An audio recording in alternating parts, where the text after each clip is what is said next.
আল্লাহ রাসূল সাল্লাল্লাহু আলাইহি সাল্লাম বলেন, মান রাআ মিনকুম মুনকারান ফালইয়ুগাইয়িরহু বিয়াদিহি ফাইন লাম ইস্তাতি ফাবিলিসানিহি ওয়া ইন লাম ইস্তাতি ফাবিকলবিহি ওয়া যালিকা আদাবুল ঈমান।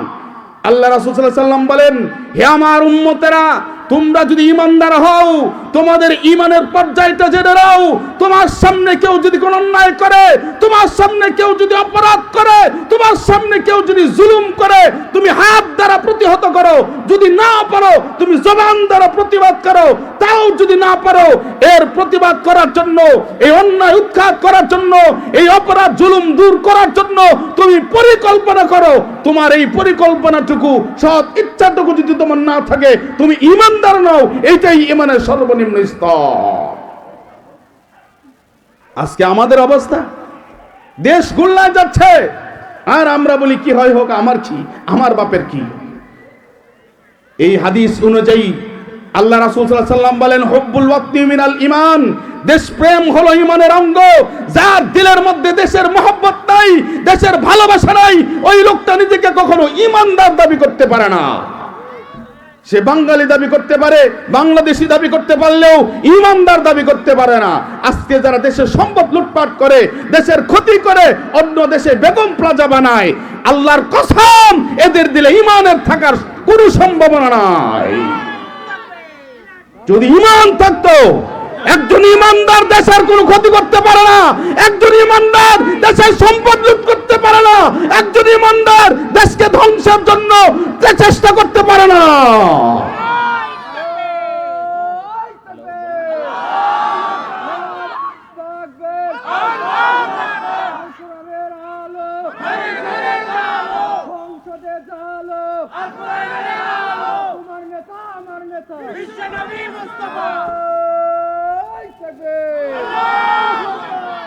এখন সময় এসেছে, বাংলাদেশ 1971 সাল থেকে এই 26 সাল পর্যন্ত যত মানুষ দুর্নীতি করছে, লুটপাট করছে, এরকম দুর্নীতিবাজ লুটেরাদেরকে যে যারা সমর্থন করবে, তারা কখনো দেশপ্রেমিক হইতে পারে।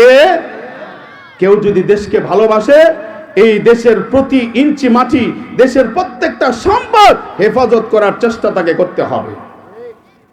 আজকে আশ্চর্য লাগে, নিজের 10 টাকা ক্ষতি হইলে সঙ্গে সঙ্গে নাকের মধ্যে ঘুষি মারতে চাই। আর আমার দেশের সম্পদ হাজার হাজার কোটি টাকা লুটপাট হচ্ছে, এই জায়গায় আমরা নীরব কেন? ভাইয়েরা আমার, একটা মাসআলা শুনে নেন। সরকারি সম্পদ আত্মসাৎ করা কত বড় গুনাহ, কত বড় মারাত্মক। আপনি যদি কারো কোনো ব্যক্তির সম্পদ নষ্ট করেন, ধরেন 10,000 টাকা মারে খাইছেন, ওই ব্যক্তির কাছে মাপ চাইলে সে মাপ দিবে। কিন্তু সরকারের একটা সম্পদ, রাস্তার একটা ইট, রাস্তা তৈরি হচ্ছে, রাত্রে ইট নিয়ে আপনি মুরগির খোপড়ি বানানোর জন্য ইট নিচ্ছেন, ওই একটা ইটের মালিক হলো 18 কোটি মানুষ। কত মানুষ? 18 কোটি মানুষ। এই এক ইটের মাপ নিতে হইলে 18 কোটি মানুষের ঘরে ঘরে দাঁড়ে দাঁড়িয়ে গিয়ে মাপ নিতে হবে। এটা কি সম্ভব? না হয় এই ইটের আপনি কখনো ক্ষমা পাবেন না। এজন্য সাবধান, আপনি কোনো দলের হন আর নির্দলীয় হন, সরকারের কোনো সম্পদ অন্যরা যদি সরকারি সম্পদ নষ্ট করে, আমরা হুব্বুল ওয়াতনি মিনাল ঈমান, দেশপ্রেমিক হিসাবে প্রতিবাদ করব। প্রয়োজনে প্রয়োজনে হাদির মতো বুকের তাজা রক্ত ঢেলে দিব, রাজপথ রক্তে লাল করব, তবু দেশের সম্পদ কোন লুটেরাদের হাতে আমরা দিব না। সম্পদ লুট হইতে দিব না। আর নয়, সজাগ হইতে হবে। আল্লাহ তাআলা আমাদেরকে কবুল করুন।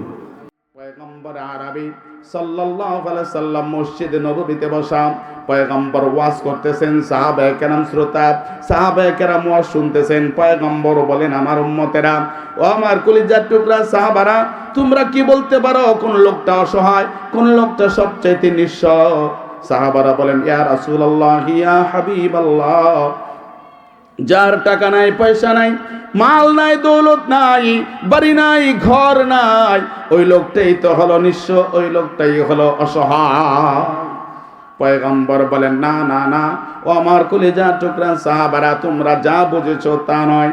বরং তোমরা শুনে রাখো, জেনে রাখো, সবচাইতে নিঃস্ব, সবচাইতে অসহায় হইল ওই ব্যক্তি, যেই ব্যক্তি আল্লাহর আদালতে, আল্লাহর দরবারে, হাসরের ময়দানে আল্লাহর দরবারে উঠবে, পাহাড় পরিমাণ নেকি নিয়ে উঠবে, পাহাড় পরিমাণ নেকি, 5 ওয়াক্ত নামাজের নেকি, কোরআন তেলাওয়াতের নেকি, জিকির আজকারের নেকি, ইশরাক পড়েছে তার নেকি, চাষতের নামাজ পড়েছে তার নেকি, আওয়াবিনের নামাজ পড়ছে তার নেকি, তাহাজ্জুদের নামাজ পড়ছে তার নেকি।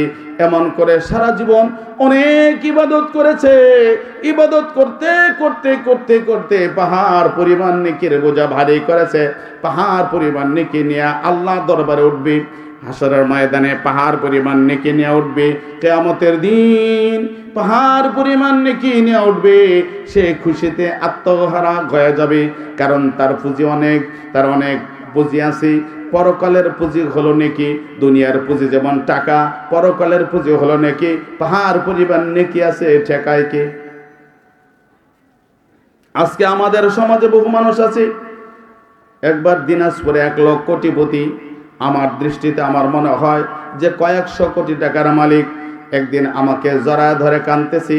আমি বললাম, ভাই কান্দেন কেন? বলে, হুজুর আমি শেষ। যে শেষ মানে কারণ কি? একজন কন্ট্রাক্টর ছিল, 1st ক্লাস কন্ট্রাক্টর, বিভিন্ন জায়গায় ব্যবসায় ধরা খায়া। সে বলতেছে, হুজুর আমার বাড়ি ঘর স্থাবর অস্থাবর যত টাকা আছে সব যদি বিক্রি করে আমার ঋণ পরিশোধ হবে না। অর্থাৎ তার যত সম্পদ আছে সম্পদের থেকে ঋণ বেশি। তাহলে সে কত টাকার মালিক বলেন? কিছু আছে? কিছু নাই। 3 তলা বাড়ি আছে, বহু জমি আছে, কিন্তু ঋণ তার থেকে বেশি আছে। ঠিক হাসরের ময়দানে পাহাড় পরিমাণ নেকি নিয়ে উঠবি।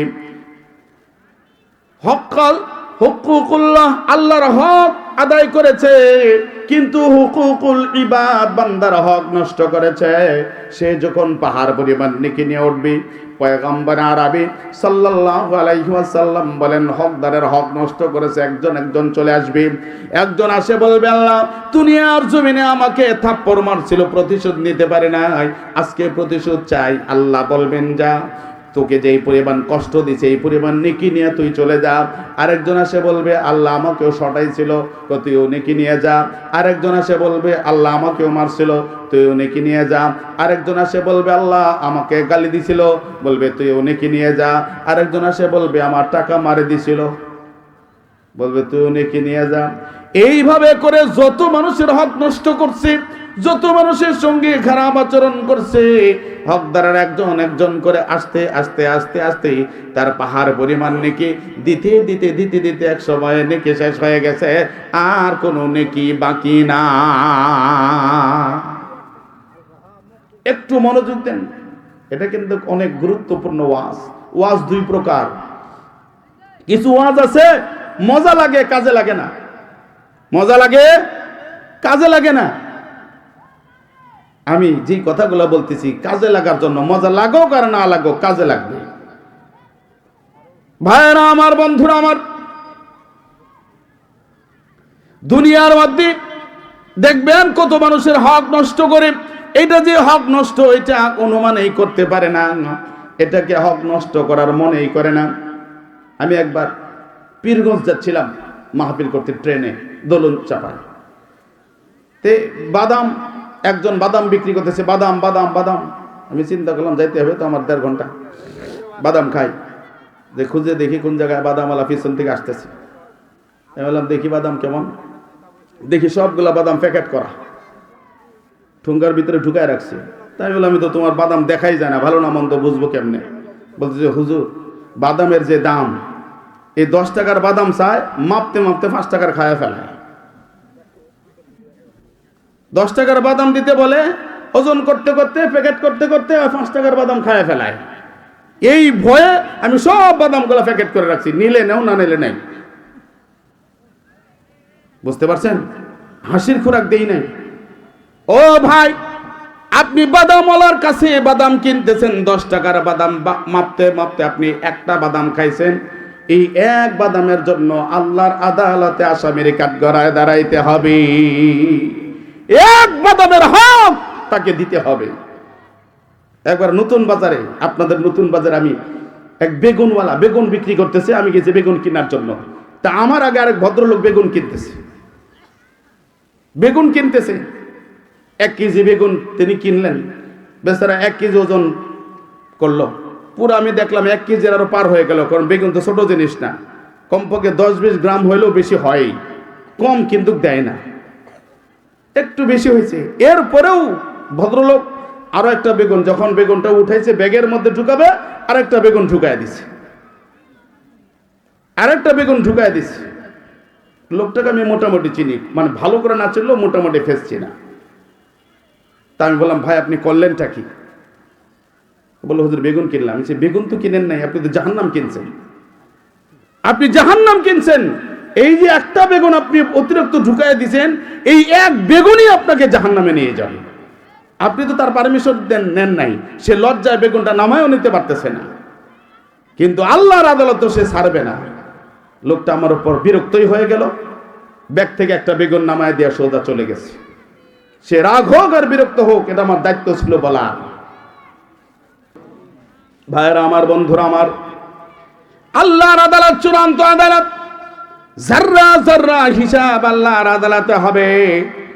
পয়গম্বর আরবি সাল্লাল্লাহু আলাইহি ওয়াসাল্লাম বলেন, নেকি শেষ, পাহাড় পরিমাণ নেকি ছিল, কিন্তু হকদার শেষ হয় নাই, আরো অনেক হকদার বাকি আছে। একজন আসে বলবে, আল্লাহ, আয় রব্বুল আলামিন, আমি দুনিয়ার মধ্যে কসাই ছিলাম, আমার কাছে গোস্ত নিছিল, গোস্ত খায়া বড় মজা পাইছি, মজা করে গোস্ত খাইছে, কিন্তু টাকা দেয় নাই। এই কসাইওয়ালা দ্বারা যাবে, আল্লাহ বলবে, দেওয়ার তো কিছু নাই, নেকি শেষ। কসাই রে, যেই পরিমাণ টাকা তুই পাইতি, ওই পরিমাণ গুনাহ এর আমল নামা দিয়া তুই চলে যা। আরেকজন আসে বলবে, আল্লাহ আমার কাছে ধার নিছিল, কত মাসের পর মাস, কতবার সে ডেট দিছে, কিন্তু ডেট ফেল করেছে, সে আমার ঋণ পরিশোধ করে নাই, কর্জের টাকা পরিশোধ করে নাই, আল্লাহ আজকে চাই। আল্লাহ বলবেন, যেই পরিমাণ টাকা পাইতো ওই পরিমাণ গুনাহ দিয়া তুই জান্নাতে যা। এইভাবে করে একজন একজন চলে আসবে, নিজের বোন পর্যন্ত দাঁড়া যাবে। আল্লাহ, এই দুনিয়ার মধ্যে এই লোকটা ছিল আমার ভাই, আমার বাবার রেখে যাওয়া সম্পদ, আমার বাবার মিরাজ থেকে আমাকে বঞ্চিত করেছে, আমার বাবার মৃত্যুর উপরে বাবার সম্পদের মিরাজের হক আদায় করে নাই, সঠিক পাওনা দেয় নাই। আল্লাহ আজকে বিচার চাই। আল্লাহ বলবে, তোর ভাইয়ের আমল নামায় দেওয়ার মতো কিছু নাই, তোর গুনাহগুলা দিয়া তুই জান্নাতে যা। বিবি এসে দাঁড়া যাবে, আল্লাহ, এই লোকটা ছিল দুনিয়াতে স্বামী, আজকে হলো আসামি, আমার মহারণার টাকা পরিশোধ করে নাই। এমন লোক দুনিয়ায় আছে না নাই? মহারণার টাকা পরিশোধ করে নাই, আজকে এই মহারণার টাকার বিনিময় চাই। আল্লাহ বলবে, তোর স্বামীর আমল নামায় দেওয়ার কিছু নাই। আল্লাহ, গুনাহগুলা জাহান্নামে যাওয়ার কারণ, কয়গুলাই দিয়ে যা। বিবির গুনাহ নিয়ে স্বামী জাহান্নামে যাবে, বোনের গুনাহ নিয়ে ভাই জাহান্নামে যাবে। কেউ যদি সন্তানের হক নষ্ট করে থাকে, এই সন্তানের গুনাহ নিয়ে বাপ জাহান্নামে যাবে। কেউ যদি বাবার হক নষ্ট করে থাকে, বাবার গুনাহ নিয়ে সন্তান জাহান্নামে যাবে। এইভাবে যত মানুষের হক নষ্ট করেছে, যেই জায়গায় নেকির পাহাড় ছিল, এই জায়গায় হকদার একজন একজন করে আসবে, গুনাহ জমা দিতে দিতে পাহাড় পরিমাণ গুনাহ হয়ে যাবে। পাহাড় পরিমাণ গুনাহ নিয়ে নাফরমান আল্লাহর জাহান্নামে চলে যাবে। এই জন্য কষ্ট হচ্ছে আপনাদের। আমি আপনাদের মানুষ, এলাকার মানুষ, এই বাসপাড়ায় কত আর শুনছেন আপনারা। প্রধান মেহমান আসতেছেন, তিনি আসবেন। বাহিরে যারা আছেন সকলকে অনুরোধ করতেছি, আপনারা দ্রুত ভিতরে চলে আসেন। আমার বয়ান আর কত শুনবেন? ঘরকা মুরগি ডাল বরাবর, নাকি বলেন?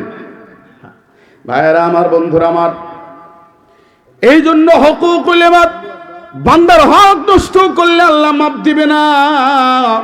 এই বান্দার হকের মধ্যে এরকম সব মানুষের হক আছে, মাখলুকাতের হক আছে। আল্লাহ পাক রব্বুল আলামিন যে আয়াত আপনাদের সামনে তিলাওয়াত করেছি, এই আয়াতগুলির মধ্যে আল্লাহ তাআলা তার হকের সাথে বান্দার হকের মধ্যে সবচাইতে বড় হকের কথা ওয়াজ করেছেন।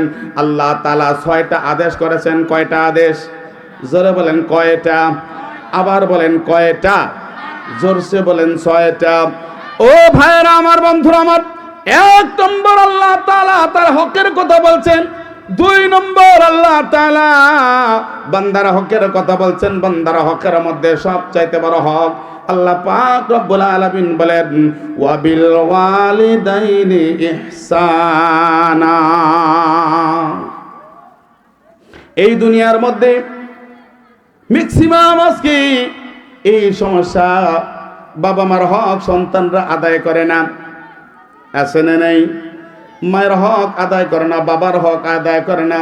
মায়ের অভিযোগ, বাবার অভিযোগ। আমরা তো হুজুর মানুষ, কত মানুষ ফোন করে বলে, হুজুর আমার ছেলেটা এই করে, একটু দোয়া করে দেন। হুজুর আমার মেয়েটা এই অবস্থা, দোয়া করে দেন, পরামর্শ দেন, এখন কি করব। কত মানুষ মাহফিলে যায়, কানে কানে দোয়া চায়, হুজুর আমার ছেলেটা বিপদগামী হয়ে গেছে, দোয়া করেন। আল্লাহ পাক রব্বুল আলামিন কিয়ামত পর্যন্ত পৃথিবীর যত সন্তান আছে, এই সন্তানদেরকে আল্লাহ তাআলা 6টা ওয়াজ করতেছেন। কয়টা? জোরে বলেন কয়টা? আল্লাহ পাক রব্বুল আলামিন বলেন ওয়া বিল ওয়ালিদাইনি ইহসানা। আল্লাহ তাআলা বলেন, ও আমার বান্দারা, আমার বান্দিরা, তোমরা তোমাদের বাবা মার সাথে ইহসানপূর্ণ আচরণ করো। ইহসানপূর্ণ আচরণ, ইহসান শব্দের অনেক কয়টা অর্থ আছে। এর মধ্যে 1 নম্বর অর্থ হলো ভালো ব্যবহার করো। কেমন ব্যবহার? উত্তম ব্যবহার, সৎ ব্যবহার, ভালো ব্যবহার। আল্লাহ তাআলা বলেন, ও আমার বান্দারা, আমার বান্দিরা, তোমরা তোমাদের মা বাবার সাথে সর্বোচ্চ ভালো ব্যবহার করবা। আদেশ কার? জোরে বলেন আদেশ কার? আল্লাহ তাআলা বলতেছেন, এটা আমার শুধু আদেশ নয়, এটা আমার চূড়ান্ত আদেশ, এটা আমার চূড়ান্ত নির্দেশ, এটা আমার চূড়ান্ত ডিসিশন, এটা আমার চূড়ান্ত ফয়সালা। এই ফয়সালাকে রদ করার ক্ষমতা পৃথিবীর কোনো মানুষের নাই, এই ফয়সালাকে উল্টানোর ক্ষমতা কোনো মানুষের নাই। আল্লাহ তাআলা বলেন নাই যে অন্য কারো সঙ্গে ভালো ব্যবহার করবে না, শুধু মা বাবার সাথেই ভালো ব্যবহার করবে, এটা আল্লাহ তাআলা বলে নাই। আল্লাহ তাআলা বলতেছেন তোমরা মা বাবার সাথে সর্বোচ্চ ভালো ব্যবহার করবা। এর অর্থ হলো সবার সাথেই ভালো ব্যবহার করা লাগবে। খালি গরিবদের সঙ্গে খারাপ ব্যবহার করা জায়েজ আছে? জোরে বলেন ঠিক কিনা? কেউ কয় ঠিক। গরিবদের সাথে খারাপ ব্যবহার করলে কোনো গুনাহ হবে না? হবে জি, কারণ গরিবরা তো মানুষ না। মঙ্গল গ্রহ থেকে আল্লাহ ওদেরকে পার্সেল করে পাঠাইছে নাকি? ভাইরা আমার, বন্ধুরা আমার, আমরা অনেক সময় ভুল করি। আমার অবাক লাগে, আশ্চর্য লাগে, একটা মানুষ আরেকটা মানুষকে কেমনে করে অপমানজনক কথা বলতে পারে। আমি আশ্চর্য হয়ে যাই। আজকে আমি দেখি কিছু যুবক যাদের বয়স 19, 20, 21, 22, 23, 24, 25, 26, সর্বোচ্চ 30 বছর পর্যন্ত উপরের বয়সের মানুষও আছে। তবে এই উঠতি বয়সের মানুষগুলার আমি অনেক বড় ভুল দেখি। দেখবেন একটা ভ্যানওয়ালা, ভ্যান যাবে, গায়ে ভ্যানওয়ালা যাবি, এই ভাষাটা আপনারা শুনছেন কখনো? হয়ে যাবি জি। আমার মন চায় যদি ক্ষমতা থাকতো এই বিসমিল্লাহ কয়ে এমন জোরে একটা চাপায় থাপ্পড় মারতাম, কমপক্ষে 4টা দাঁত পড়ে যেত। বাবার বয়সের একজন, সে রিক্সা চালাতে পারে, ভ্যান চালাতে পারে, কুলি হইতে পারে, মজদুর হইতে পারে, সে আল্লাহর বান্দা, সে আল্লাহর গোলাম। আল্লাহ তাকেও যে রক্ত দিয়ে বানাইছে, তোমাকে রক্ত দিয়ে বানাইছে, তাকে যে গোস্ত দিয়ে বানাইছে, তোমাকে সেই গোস্ত দিয়ে বানাইছে। কত বড় বেয়াদব! বলতেছে এই ভ্যানওয়ালা যাবি? মুরব্বী বাবার বয়সে সম্মান করলে কি গুনাহ হবে? এই যুবকেরা, তোমাদের হাতে ধরে পায়ে ধরে বলে যায়, গরিব হোক আর ধনী হোক, ছোট হোক আর বড় হোক, কারো সঙ্গে কখনো খারাপ ব্যবহার করবে।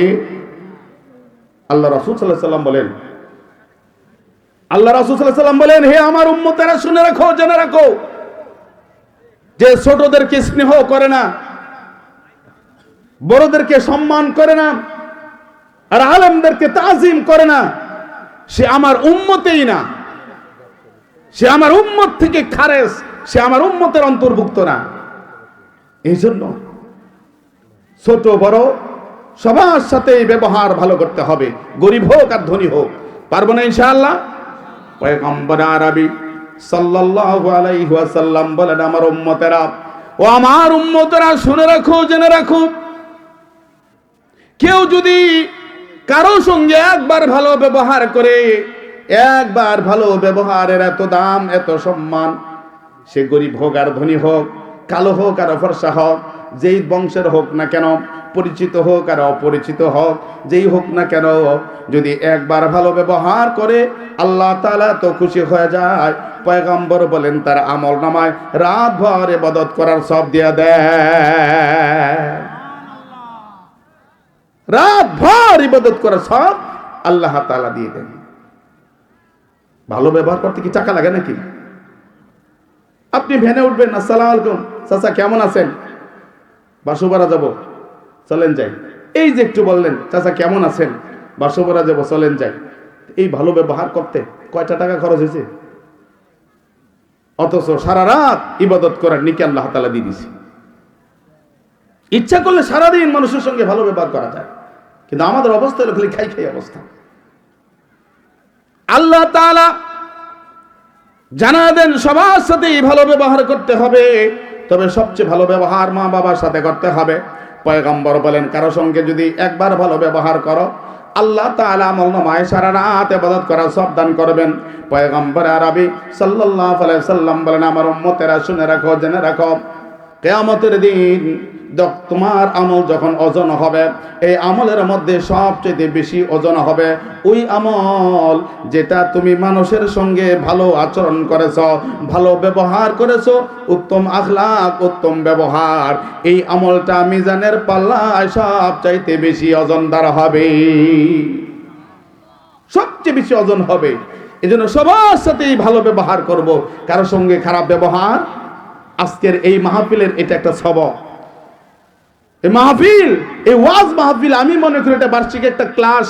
এখান থেকে কিছু সবক নিয়ে যাবেন যেটা সারা জীবন আমল করবেন। তার মধ্যে এটা একটা আমল যে আজকের থেকে কারোর সঙ্গে খারাপ ব্যবহার, জোরে বলেন কারোর সঙ্গে খারাপ ব্যবহার। এর আগে সবক গেছে যে কোনো হক, কারো হক নষ্ট করব না, কোনো বান্দার হক নষ্ট করলে আল্লাহ মাফ দিবে না। এর জন্য আমি যে কষ্ট করে নামাজ পড়তেছি, কষ্ট করে রোজা রাখতেছি, কষ্ট করে হজ করতেছি, কষ্ট করে আমল করতেছি, এই আমলগুলো দিয়ে দেওয়া লাগবে। আমি ওই দিন রিক্ত হস্ত হয়ে যাব, নিঃস্ব অসহায় হয়ে যাব। এই জন্য আমার আমল যেন কারো আমল নামায় না যায়। কারো সঙ্গে খারাপ ব্যবহার করব না, কারো হক নষ্ট করব না। আল্লাহর হক নষ্ট করলে তওবা করব। কি করব? তওবা করব। তওবা বোঝেন তো? জি, মুরগির তওবা না, মুরগির তওবা বোঝেন? মুরগি তওবা করে আমাদের আঞ্চলিক ভাষায় বলে, আপনাদের সাথে মিল নাও হইতে পারে, কারণ আমার বাড়ি ঠাকুরগাঁ থেকে পূর্ব দিকে, ঠাকুরগাঁ থেকে 10 কিলোমিটার পূর্ব দিকে আর যে মিলনপুর, যার কারণে আমার নাম এসেছে মিলনপুরে লিখে। আমাদের এলাকায় মানুষ, এটা গ্রাম্য কথা আসে, আসলে কথাটা কিন্তু কোরআন হাদিসের না। যে মুরগি নাপাক খায়, খাওয়ার পরে ঠোঁট দিয়া দুব্বা ঘাসের মধ্যে ঘষে, আর মহিলারা বলে যে মুরগি তওবা করছে আর খাবে না, কিন্তু পরে পাইলে আবার খায়। আছে না নাই? এই তওবা না। তওবার ফরজ 4টা। জোরে বলেন তওবার ফরজ কয়টা? উজুর ফরজ কয়টা? উজুর ফরজ জানেন না? কয়টা? গোসলের ফরজ, তায়াম্মুমের ফরজ, নামাজের ফরজ 13টা। নামাজের ফরজ কয়টা? 13টা। ঠিক তায়াম্মুমের ফরজ, উজুর ফরজ, গোসলের ফরজ যেমন আছে, তওবারও ফরজ আছে 4টা। কয়টা? সবাই বলেন কয়টা? এইটা একটা সবক নিয়ে যান, মনে রাখবেন ইনশাআল্লাহ। মনে রাখতে পারবেন তো ইনশাআল্লাহ? মনে রাখার জন্য আরেকটা আমল শিখাই দিই, আরেকটা আমল, এটা আরেকটা সবক। আপনি যদি কোরআন হাদিসের কথাগুলি স্মরণ রাখতে চান, এই মনে রাখার জন্য আরেকটা সবক। এই সবকটা হলো 2 শর্ত যদি থাকে তাহলে আল্লাহ তাআলা কোরআন হাদিসের সহি কথাগুলা আপনার সিনার মধ্যে বসায় দিবে। কয় শর্ত? জোরে বলেন কয় শর্ত? 2 শর্ত। 1 নম্বর হলো আমলের নিয়তে শুনতে হবে। কিসের নিয়তে? কিসের নিয়তে? আমলের নিয়তে। 2 নম্বর হলো এই কথাগুলা অপরের কাছে পৌঁছানোর নিয়তে শুনতে হবে। আপনি আপনার বিবিকে শোনাবেন, সন্তানকে শোনাবেন, বোনকে শোনাবেন, ভাইকে শোনাবেন, মাকে শোনাবেন, মেয়েকে শোনাবেন। পারবেন না ইনশাআল্লাহ? পারবো তো ইনশাআল্লাহ?